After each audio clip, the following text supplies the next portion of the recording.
benvenuto su Heavy Metal Heaven. Oggi andiamo ad analizzare quali sono, secondo noi, le copertine più influenti e rappresentative nel mondo del death metal primigenio.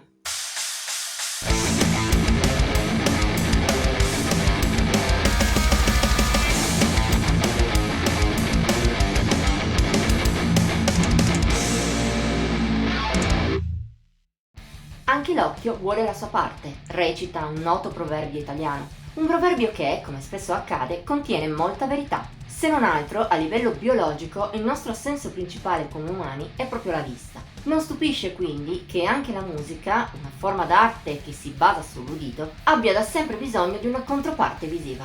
Tra videoclip, locandine, loghi e quant'altro, un ruolo primario ce l'hanno le copertine, un comparto in cui ci sono forme di musica che eccellono. E il metal, come di certo saprai, è una di quelle. Nella storia del genere, molte sono state le branche che hanno prodotto delle esplosioni incredibili in fatto di creatività e immaginazione. Avremmo potuto partire da quasi ognuna di esse, in effetti. Se abbiamo scelto proprio il death metal è perché, a un'attenta analisi, questo stile ha rivelato nel corso degli anni forse la più grande varietà di copertine viste all'interno del metal.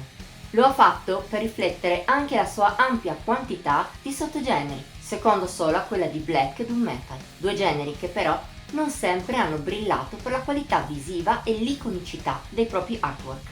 Vista la grande vastità del genere, in ogni caso, in questo primo appuntamento per indagare le copertine metal abbiamo deciso di lasciare da parte tutte le correnti in cui esso si è ramificato nel tempo. È probabile che in futuro dedicheremo loro altre top a parte. Del resto, anche il death più tradizionale è pieno di copertine che hanno fatto la storia e che ogni appassionato che si rispetti conosce. Così piena che è stato riduttivo sceglierne solo 10, ne potevamo includere molte altre. Prima di partire, un piccolo avviso. Per non rischiare di infrangere le regole di YouTube, in particolare quelle contrarie ai contenuti violenti, nel video abbiamo incluso pochi fotogrammi di ogni copertina. Se però vuoi ammirarle meglio, qui sotto in descrizione trovi i link alle versioni in alta definizione. Se invece vuoi godertele ascoltando la musica del rispettivo disco, sempre qui sotto e anche nel box qui a destra trovi una playlist da 10 canzoni. Detto questo, via la classifica! Per la 10ª posizione abbiamo scelto The Ten Commandments dei Malevolent Creation.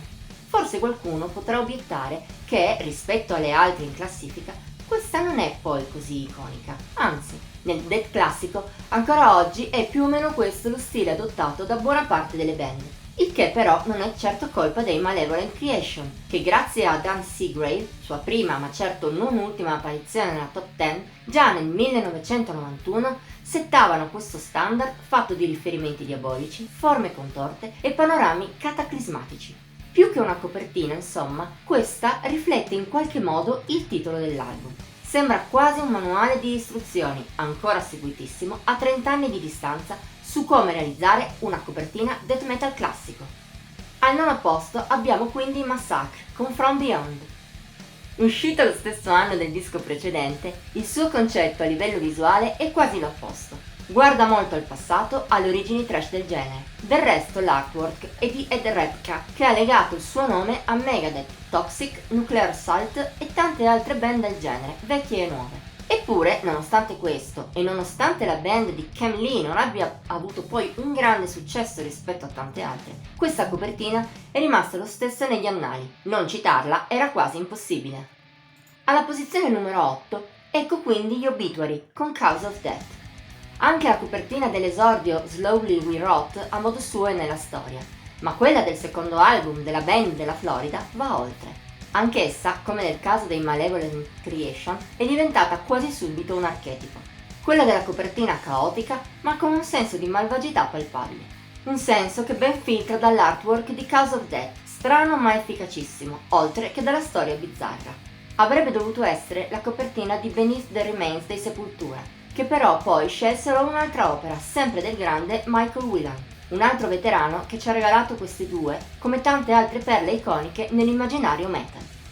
Al 7° posto abbiamo optato per i Dismember, con Like an Ever-Flowing Stream. Semplice dire perché sia diventata iconica. Al di là della cupezza, la sua è pura arte che trascende il fatto di essere o meno associata al death metal. Per quanto ci riguarda, è una delle migliori opere mai prodotte da Dan Seagrave, che pure ne ha realizzate tantissime grandiose. Giusto quindi includerla in questa classifica, seppur sia meno influente per certi versi di molte delle altre. In sesta posizione si piazza quindi To the Gory End dei Cancer.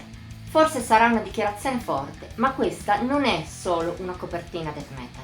Questa copertina è il death metal, nella sua forma più pura e semplice. Raffigura soltanto un uomo ucciso con un macete, che tra l'altro affonda vicino alle orecchie. Contando poi che è basata su una scena dell'Albo dei Morti Viventi di George Romero, uno dei capisaldi del cinema horror, si può ben capire che ben poco può essere più adatto a rappresentare il genere nella sua accezione primigenia. Alla posizione numero 5 trova posto Severed Survival degli Autopsy, un artwork diventato iconico per ben 2 volte. Già la versione censurata lo è a modo suo, col suo tema chirurgico che suggestionerà diversi artisti del genere negli anni successivi.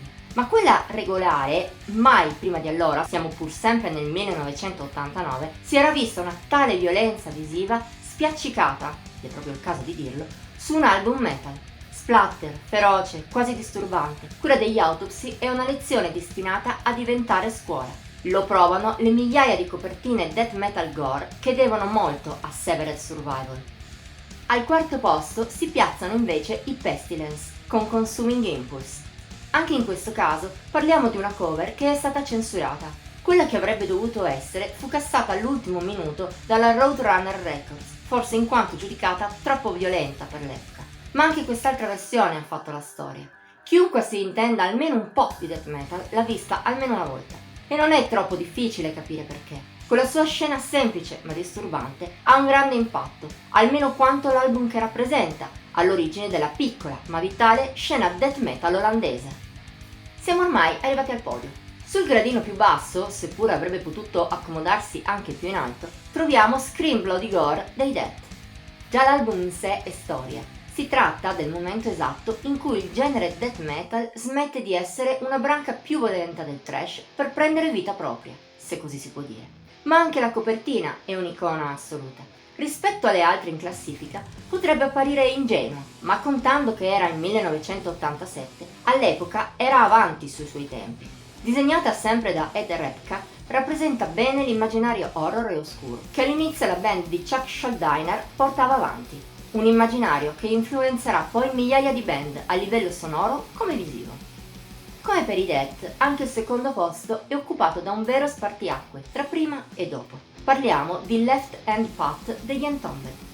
Come il disco è la prima manifestazione della nuova maniera svedese di fare death metal, anche la copertina, disegnata dal solito Dan Seagrave, è un vero manifesto.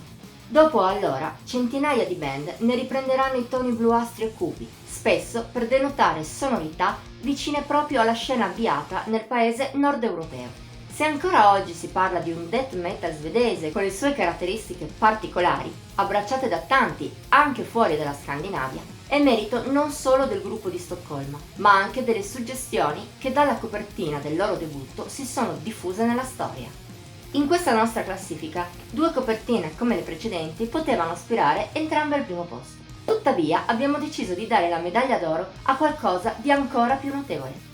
Per quanto ci riguarda, la copertina più iconica del death tradizionale è Tomb of the Mutilated dei Cannibal Corpse. Si tratta di una cover così famosa che anche persone lontane dal death e dal metal l'avranno vista, magari stampata sulla maglia indossata da qualche celebrità, chissà se fanno o meno del gruppo. Ma al di là di ciò, l'immagine creata da Vincent Locke, l'artista dietro a gran parte delle copertine dei Cannibal Corpse, è davvero rappresentativa, e non solo del gore raccontato dai testi e musicato dal quintetto americano. Il suo impatto scabroso, truculento e per certi versi disgustoso è in effetti la perfetta trasposizione visiva di tutto ciò che il death classico è mai stato, il che rende quest'artwork quasi musica da vedere. Il primo posto, seppur non scontato, e quindi tutto meritato. Bene, per oggi chiudiamo qui. Sei d'accordo con queste copertine o ne avresti scelto delle altre? Faccelo sapere qui sotto nei commenti. Come già detto all'inizio, inoltre, puoi trovare le copertine ad alta risoluzione e una piccola playlist di canzoni provenienti dai rispettivi dischi qui in descrizione.